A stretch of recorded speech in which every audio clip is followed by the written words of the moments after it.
সোনাই বিধানসভা কেন্দ্রে কংগ্রেস দলে টিকিট চাইলেন আসাম প্রদেশ কংগ্রেস কমিটির সম্পাদক জাভেদ আখতার লস্কর। সোমবার গুয়াহাটির রাজ্য ভবনে প্রচুর দলীয় কর্মী ও সমর্থকদের সঙ্গে নিয়ে মনোনয়ন জমা দেন জাভেদ আখতার। পরে সংবাদ মাধ্যমের সাথে কথা বলতে গিয়ে তিনি জানান, সোনাই সমষ্টির বাস্তবিক উন্নয়নের লক্ষ্যে তিনি নির্বাচনে প্রতিদ্বন্দ্বিতা করতে চাইছেন। দলীয় টিকিট নিয়ে যথেষ্ট আশাবাদী তিনি। দেখে নেওয়া যাক জাভেদ আখতার লস্করের বক্তব্য। আমি জাভেদ আখতার লস্কর, সম্পাদক আসাম প্রদেশ কংগ্রেস কমিটি। আমি 119 নম্বর ঐতিহ্যবাহী সোনাই সমষ্টির একজন প্রার্থিত্ব প্রত্যাশী। আজকে সোনাই সমষ্টির জনগণের আস্থা, ভালোবাসা, দোয়া, আশীর্বাদ হয়ে আজকে আমি গুয়াহাটি রাজীব ভবনে আমি আমার মনোনয়নপত্র দলের কাছে অফিসিয়ালি আজকে অ্যাপ্লিকেশন ফর্ম আমি জমা দিছি। আমি আশাবাদী দল এবার সংগঠনটা অধিক গুরুত্ব দিব। তার কারণ হচ্ছে গিয়া যে দলে এখানে সাংগঠনিক মানুষ যারা এখানে স্ক্রিনিং কমিটি হোক বা স্পেশাল অবজারভারি হোক, যারা দীর্ঘদিনের কংগ্রেসের সংগঠনের সাথে যুক্ত মানুষের এখানে নিযুক্ত করিয়া এআইসিসি অলরেডি একটা মেসেজ বার্তা দিয়া দিয়েছে যে সংগঠন থেকেই এবার সংগঠনে অগ্রাধিকার পাব।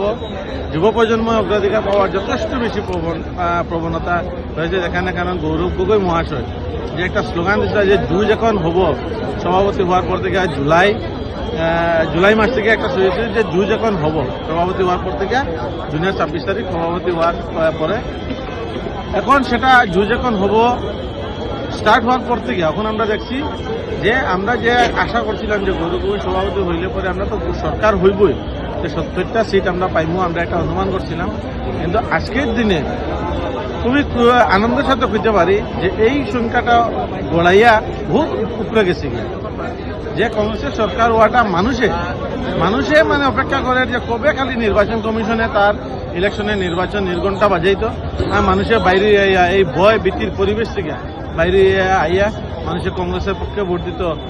প্রত্যেক আপনারা একটা দেখছেন সার্ভে হয়েছে যেখানে জনপ্রিয় আজকে মুখ্যমন্ত্রীর মিছলিয়ায় যে অরুণোদয় টাকার পরেও আজকে 42% মহিলা পছন্দের প্রার্থী গৌরব গগৈ, আর 55% পুরুষের পছন্দের প্রার্থী গৌরব গগৈ। তাহলে গৌরব গগৈ পরবর্তী মুখ্যমন্ত্রী এটা অলরেডি জনগণের ত্যাগ করছেন যে গৌরব গগৈ আসামের পরবর্তী মুখ্যমন্ত্রী। আজকে দেখা গেল যে তোমরা 3 জন টিকিট পাচ্ছ, একলগে জমা দিলা। এখানে খেলার একজনই টিকিট পাই, যেহেতু নির্বাচন খেলা, এখানে আমরা 3 জন, কিন্তু আমরা বাকি সব যদি আইতে যদি একসঙ্গে দেওয়ার কোনো সুবিধা নেই। কিন্তু যেহেতু আমরা সাংগঠনিকভাবে সব সংগঠনের মানুষের বইয়া যে সংগঠন যারা আসো আমরা একসঙ্গে দেওয়া একটা আহ্বান জানাই, যেহেতু আমরা সংগঠন করে আইছি, আর সংগঠনে যখনই একটা জিনিসে আহ্বান জানাইব, একটা সাড়া জানাইব, আজকে সোনাই সংগঠনে, সোনাই সমষ্টি সংগঠনে কইছে যে সোনাইটা এতে বিভক্ত হয় না। কারণ লোকসভা নির্বাচনে সোনাই 50,000 লিড পাইছে, পঞ্চায়েত ইলেকশনে সোনাইয়ের ফলাফল ভালো, বিগত দিনে পঞ্চায়েত ইলেকশনে সোনাইয়ের ফলাফল ভালো। সোনাই কংগ্রেস এখানে কোনো ডেমোগ্রাফি কংগ্রেস না, ডিলিমিটেশন কংগ্রেস না, সোনাই অরিজিনাল কংগ্রেস।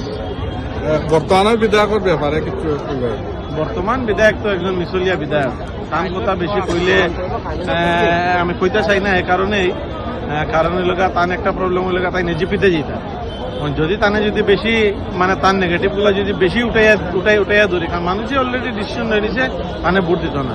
কারণ আমরা একটা চিন্তা হলো যে তার কথা যদি বেশি কই, এজিপি যদি আবার টানা টিকিট না যে নতুন ফেস যদি কাউরে দিলায় তাই হইলে ভোট পাইবা 7,000, আর নতুন যদি কোনো প্রার্থী প্রক্ষেপ করিলায় যদি, তাহলে নতুন প্রার্থী ভোট পাইলিবা 15,000। এটা লেগিয়া তার কথা বেশি করতে রাজি নাই।